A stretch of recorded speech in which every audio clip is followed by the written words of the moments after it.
C'era una volta il paradiso dello spettatore. Era un luogo straordinario, bellissimo, in cui la gente poteva vedere qualunque film tranquillamente e serenamente e giudicarlo. Giudicarlo in base a quello che vedeva, senza essere pilotata o strumentalizzata o indirizzata o guidata. Vedeva il film e si divertiva o si emozionava o si commuoveva o protestava. Poi, come in tutte le favole, arrivò il cattivo, vennero i critici. E i critici divisero i film in film di serie B, film di genere e film d'autore, che sono una categoria superiore. Cioè, mentre il film, diciamo, normale è consumato dal pubblico, sentite, fruito, sentite questa parola, è fruito dal pubblico, come se fosse una biada, come se fosse un oggetto deteriore, un alimento quasi scaduto. Il film di serie A, il film di élite, e invece non solo è visto dal pubblico, ma serve ad educare il pubblico, a migliorare il suo gusto, a elevare la massa. Il problema è che nella maggior parte dei casi le masse si annoiano nel vedere il film di élite e o cambiano canale o cambiano locale. E quindi questo cinema d'élite finisce per educare solo le élite. E infatti i film d'élite vanno nei festival dove fra persone di élite si compiacciono e si premiano. Questo lungo discorso è per dire che ho visto un film che si chiama A Beautiful Day, Un giorno bello, interpretato da Joaquin Phoenix e diretto da Lynn Ramsey. Un film che ha preso il premio della sceneggiatura a Cannes e il premio per la migliore interpretazione maschile a Phoenix. Ebbene, è un film che io ho trovato noiosissimo, perché, rifacendomi il discorso di prima, i film che educano le masse evitano quelle cose emozionali tipo i conflitti, tipo le lotte del buono contro il cattivo. No, queste le fanno fuori campo.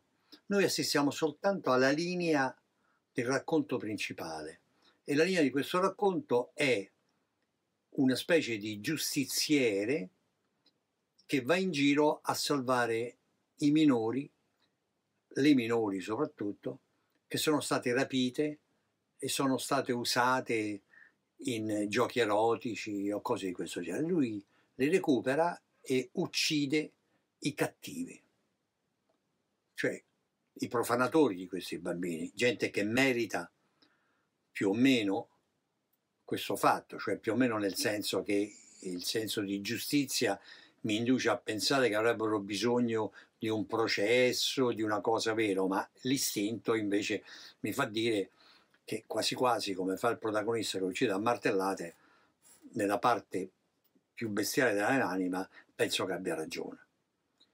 Però non è giusto e non è vero e quindi dobbiamo essere civili. Ora, questo nostro protagonista è a sua volta molto disturbato ed è un Joaquin Phoenix che a me sembra assonnato.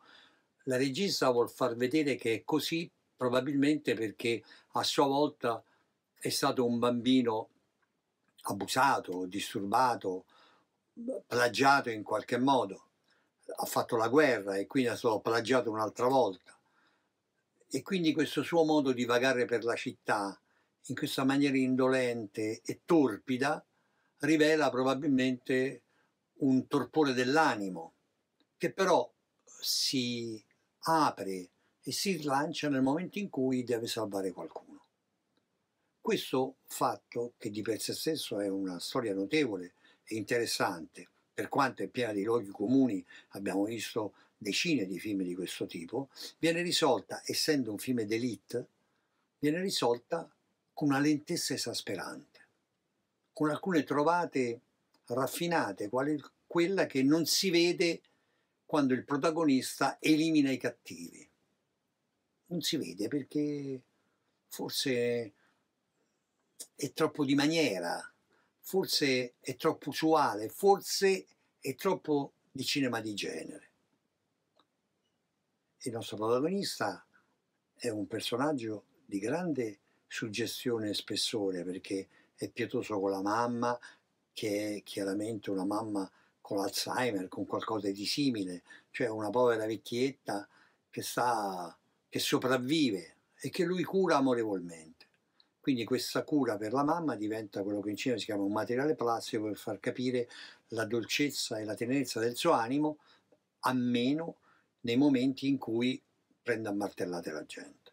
Sante martellate, come ho detto prima, ma svolte con dei primi piani ossessivi, con una lentezza di montaggio esasperante, in una città assonnata, in un clima torpido, che può essere suggestivo fino a un certo punto, ma poi è troppo lento. E io dico, ma un film come Taxi Driver, perché più o meno di una storia analoga si tratta, che cos'è allora? È un capolavoro straordinario, perché oltre a educare le masse, commuove, è adrenalinico, ci trascina in un'emozione continua, mentre questo, nonostante le lodevoli intenzioni, ci fa addormentare. Mi dispiace, forse non sono all'altezza di capire certe finezze, ma il film non mi è piaciuto. Grazie.